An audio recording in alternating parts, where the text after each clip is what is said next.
తల్లిదండ్రులు విపరీతంగా టీచర్స్ మీదకెళ్ళి వాళ్ళ మీద గొడవ చేయడం ఇలాంటివి వినూత్నంగా నిరసన లేదంటే ఇలా నేను తీసుకుంటా మరి గుంజెడైనా మీకు అందరికి కూడా మీ నేను పనిష్మెంట్ గురు బ్రహ్మ గురు విష్ణు గురుదేవో మహేశ్వర గురు సాక్షాత్ పరబ్రహ్మ తస్మై శ్రీ గురవే నమః.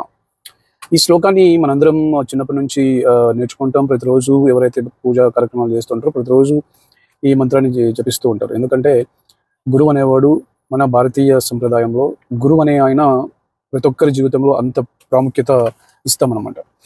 ఈ మధ్య కాలంలో తల్లిదండ్రులు విపరీత ధోరణికి పోయి గురువు అనేవాడు ఒక టీచర్ తన స్టూడెంట్ని సరిగా చదవలేదనో, లేకపోతే తన ప్రవర్తన బాగలేదనో, లేకపోతే డిసిప్లైన్ లేదనో ఒక మాటన్నా ఒక ఏటు కొట్టినా కూడా తల్లిదండ్రులు విపరీతంగా టీచర్స్ మీదకెళ్ళి వాళ్ళ మీద గొడవ చేయడం ఇలాంటివి జరుగుతూ ఉన్నాయి.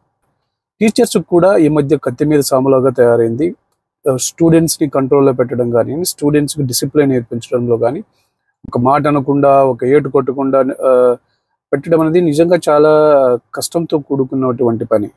కానీ ఈ మధ్య విజయనగరం జిల్లా బొబ్బిలి మండలం పెంట జెడ్పీ హై స్కూల్లో ఒక హెడ్ మాస్టర్ వినూత్నంగా నిరసన తెలిపారనమాట.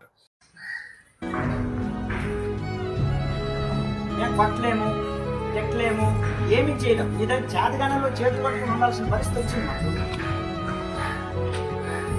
అంటే ఇంత చెప్తున్నా కూడా ఒకటిలో ప్రవర్తనలో మార్పు లేదు, ఒక చదువులో మార్పు లేదు, ఒక రైటింగ్ స్కిల్ లేదు, రీడింగ్ స్కిల్ లేదు. అసలు ఏంటి ప్రాబ్లం మీదే మాదేనా? మాదైతే చెప్పండి. మీ అందరికీ చిన్న దండం పెట్టి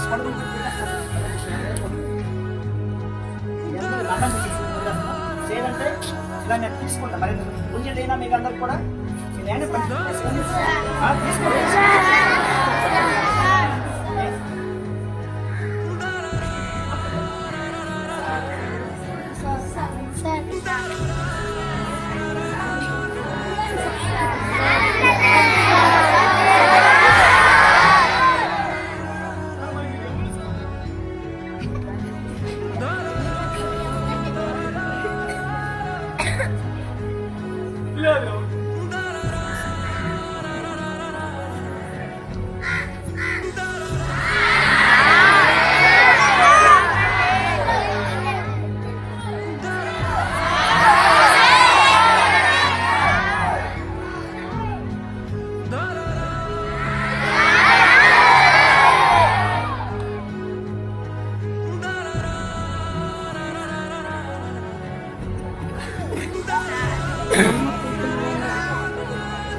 ప్రియమైన తల్లిదండ్రులారా, మాకు చేతనైనంత ఇక్కడ మేము చేస్తాము. మీ పిల్లల్ని మీరు కనీసం కంట్రోల్ పెట్టకపోతే మీ స్కూల్కి పంపించిన వృధా అవుతుంది. ఎందుకంటే ఇక్కడ మా ఉపాధ్యాయుడు మేము ఎంత కష్టపడి పనిచేస్తున్నా కూడా ఎలాంటి ప్రయోజనం ఉండదు. మీరు మీ పిల్లల్ని అద్దెలో పెట్టుకోకపోతే మీరు పాఠశాలకు పంపించడం వృధా అవుతుంది. ఇది మైండ్లో పెట్టుకుని మీరందరూ కూడా మీ పిల్లల్ని చదువు కోసం పంపిస్తే శ్రద్ధగా ఇంటి దగ్గర చదివించండి. ఇంకా దేనికోసం అయితే పంపిస్తే పాఠశాలకు పంపించండి. ఇది నా యొక్క విజ్ఞప్తి. ఓకే.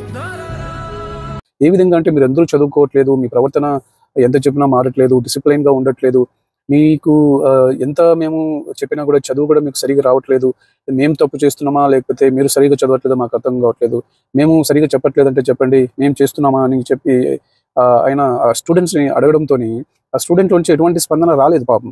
అప్పటికి ఆయన ఏం చేశాడంటే ఆయనే సాష్టాంగ నమస్కారం చేస్తూ స్టూడెంట్కి తర్వాత గుంజీలు తీస్తూ ఆయన స్టూడెంట్స్కి వాళ్ళ పేరెంట్స్కి క్షమాపణలు చెప్పడం జరిగింది. దీనికి ఇది చూస్తుంటే నాకు నిజంగా ఒక మనసు అయితే నిజంగా చలించిపోయింది.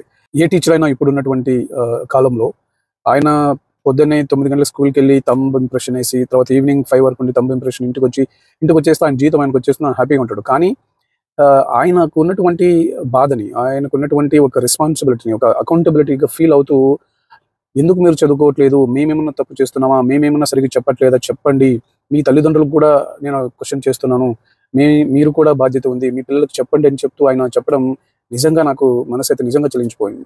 80s కిడ్ ఎలా మాకు అలా అప్పుడు ఎలాగ ఉండే అంటే మేము పొద్దున్నే 9కి స్కూల్ అయితే 8:30 కట్ట వెళ్ళిపోయి మాకు వంతు ఉండేదన్నమాట. ఈరోజు నువ్వు స్కూల్ మొత్తం మీ నలుగురు కూర్చాలి, ఈరోజు మొత్తం మీ బోర్డులు మొత్తం మీరు క్లీన్ చేయాలి. ఇంట్లో వంతులు పెట్టుకునేవాళ్ళు. స్కూల్ పీపుల్ లీడర్ ఉండేవాడు, తర్వాత క్లాస్ లీడర్ ఉండేవాడు.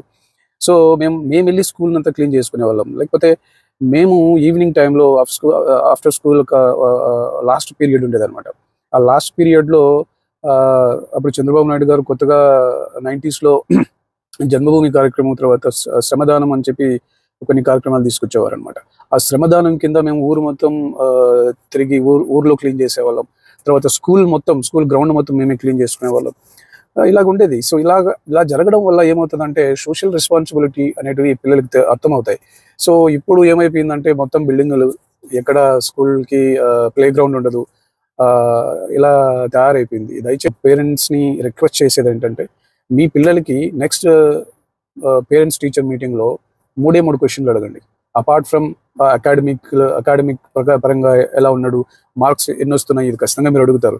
దాంతోపాటు మా పిల్లోడు స్కూల్లో ఎలా ఉన్నాడు, మా పిల్లోడి బిహేవియర్ స్కూల్లో ఎలా ఉంది, మా పిల్లోడికి సోషల్ రెస్పాన్సిబిలిటీస్ అనే రిలేటెడ్ ఏమైనా నేర్పిస్తున్నారా లేదా, ఇవి కూడా అడగండి. This is most important for any kid when he is growing అనమాట.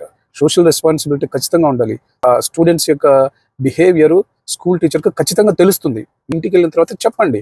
అక్కడే స్కూల్లోనే కొట్టేయడము, లేకపోతే పిల్లగాన్ని టీచర్ ముందే తిట్టేయడం కాకుండా ఇంటికి తీసుకెళ్ళి ఇటు ఉండాలి అని చెప్పాలి మీరు కూర్చోబెట్టుకొని పిల్లలకి.